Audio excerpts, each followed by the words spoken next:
বুঝতে হবে যেটা, সেটা হলো এই, আপনিও 500 ইনকাম করেন, আমিও 500 টাকা ইনকাম করি।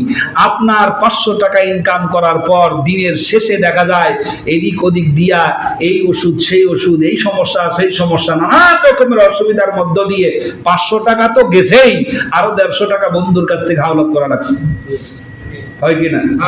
আরেকজন 500 টাকা ইনকাম করে, এবারে 100 টাকাই খরচ হয় না, 100 টাকাই খরচ হয় না।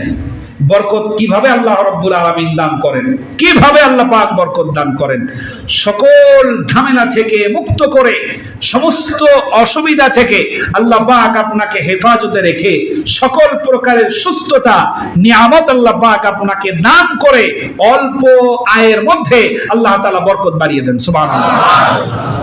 বরকত বাড়ার অর্থ এই না যে 5 টাকা নোট 10 টাকা হয়ে গেল, হ্যাঁ?